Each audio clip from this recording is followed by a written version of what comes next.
안녕하세요. 매일 성경통독 묵상을 통한 은혜 나누기입니다. 오늘의 제목은 죄를 고백한 자에게 임한 축복입니다. 오늘 성경 본문의 배경은 시편 32편입니다.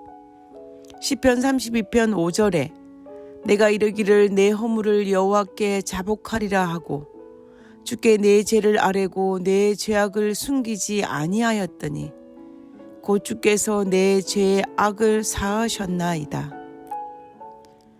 시편 32편은 다윗이 밧세바 사건으로 인한 죄를 범한 후에 지은 것으로 죄를 자복하지 않았을 때의 번뇌와 그리고 죄를 자복하고 난 이후에 용서의 축복을 경험하고 난 이후에 지은 시입니다. 다윗은 힘들게 왕이 되어 모든 것이 안정되어 갈 때쯤에 다윗의 장애물이 없는 것처럼 보일 때에 그리고 편안하다 느낄 때에 아쉬운 것이 없어 보일 때에 자기 자신에 대한 높이 평가하려고 하는 마음이 생길 때에 사탄은 그 틈을 타서 다윗을 유혹했고 다윗은 십계명 4개를 범하는 죄를 짓고 말았습니다. 다윗은 자신의 죄를 고백하는 것을 두려워하여 그 죄를 숨겼습니다. 나단 선지자가 와서 그 죄를 지적할 때까지 거의 1년 동안 겉으로는 편안한 것처럼 보였습니다. 그러나 나단 선지자가 나타나기 전까지 아무 일이 다윗의 주변에 그리고 다윗의 내면에 과연 없었을까요? 아닐 것입니다. 아마도 백성들은 우리아의 장례식 이후에 밧세바를 아내로 맞이하는 다윗의 태도에 대해서 그리고 밧세바의 배가 불러오는 것을 바라보면서 의문을 품었을 것입니다. 분명 우리아는 전쟁 중에 예루살렘에 왔지만 아내와 동침하지 않고 바로 전쟁에 나갔는데 어떻게 우리아가 임신을 할 수 있었을까라고 생각했을 것입니다. 그리고 남의 아내를 임신 중인 밧세바를 아내로 맞이한 다윗의 태도에 대해서도 의심스러웠을 것입니다. 그리고 요압 장군답지 않게 무모한 전쟁을 일으키고 하필이면 우리아가 그 전쟁에서 전사한 것에 대해서도 의심을 하였을지도 모르겠습니다. 아마 아무도 겉으로 드러내지는 않았지만 백성들 사이에 의심과 의심이 꼬리를 물고 일어났을 것입니다. 그리고 다윗의 내면에서도 겉으로는 아무 일도 없는 것처럼 행동했지만 그의 마음은 내면은 참으로 힘들었을 것입니다. 그래서 시편 32편 전반부에서는 자신이 얼마나 내적으로 힘들었는지를 고백합니다. 시편 32편 3절에서 4절에 내가 토설치 아니할 때에 종일 신음함으로 내 뼈가 쇠하였도다. 주의 손이 쥐하로 나를 누르시오니 내 진액이 화하여 여름 가뭄의 마름같이 되었나이다. 뼈가 쇠하고 여름 가뭄의 마름같이 되었다고 고백합니다. 다윗이 내적으로 얼마나 힘들었는지를 우리는 알 수가 있습니다. 그는 극도의 정신적인 번뇌와 번민 속에 거하였음을 고백하고 있는 것입니다. 그런데 우리가 알고 있는 다윗의 성품을 볼 때에 비록 다윗은 자신의 죄를 공공연히 백성들 앞에 사람들 앞에 고백하지는 않았지만 하나님께도 고백하지 않았을까라는 생각을 하게 됩니다. 그러나 성경 어디에서도 하나님께 고한 흔적은 찾을 수가 없습니다. 그리고 나단 선지자가 지적한 이후에 하나님께 처음으로 고백한 것처럼 성경은 기록하고 있습니다.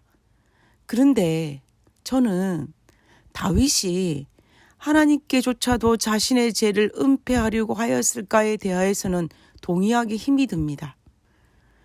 하나님과 멀리 있는 죄만은 저도 하나님 앞에 숨길 수 없다고 고백하는데 다윗이 어떻게 하늘을 가릴 수 있다고 생각하고 하나님에게조차도 거짓말을 했을까라는 의문입니다.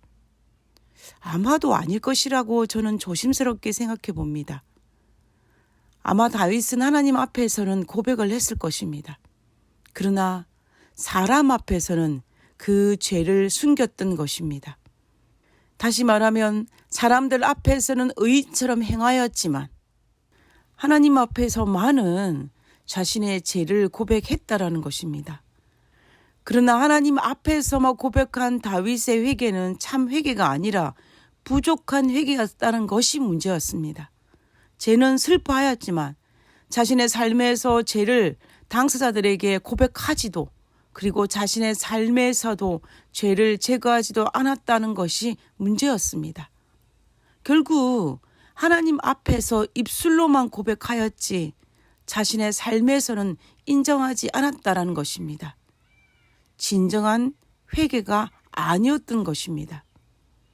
결국 다윗이 나단 선지자가 와서 자신의 죄를 지적하기 전까지는 은밀하게 하나님 앞에 고백하는 것만으로 끝난 것이었기에 부족한 회개가 아니었나라는 생각을 하게 되는 것입니다. 만약 그 은밀한 고백이 부족하지 않으려면 나단 선지자가 오기 전에 그는 자신의 삶에서 그 죄를 인정하고 그리고 그 죄를 제거해야 했을 것입니다. 그래서 하나님은 다윗이 진정한 회개를 할 수 있도록 1년을 기다려 주신 것이었습니다. 그러나 다윗은 하나님께서 주신 그 1년 동안 다윗에게는 내적 고통과 백성들에겐 더 큰 의심만 남았습니다. 그래서 어쩔 수 없이 나단 선지자를 보낸 것입니다. 결국 1년 동안 자신의 죄를 내적으로만 힘들어하였기에 자신의 죄를 지적하는 나단 선지자를 우리아처럼 죽임으로 자신의 죄를 은폐하지 않고 인정할 수 있었던 것입니다.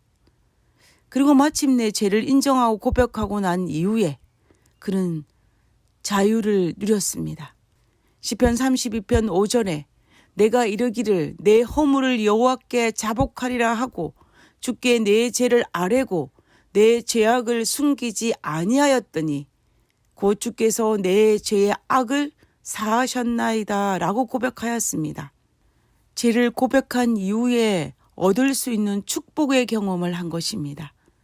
다윗은 이 용서의 경험을 기뻐함이요 즐거움이라고 고백합니다.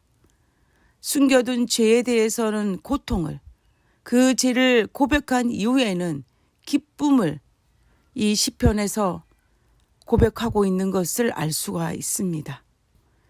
죄를 고백한 이후에 용서받은 자의 축복은 관계의 회복이요 기쁨입니다.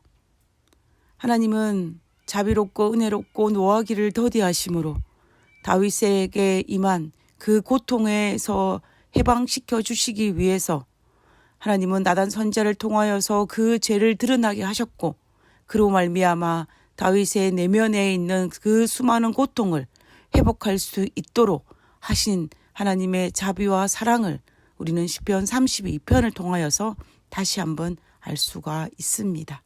하늘에 계신 저희들의 아버지, 다윗이 하나님의 용서를 받고 난 이후에 얼마나 그의 마음이 홀가분하였을까요?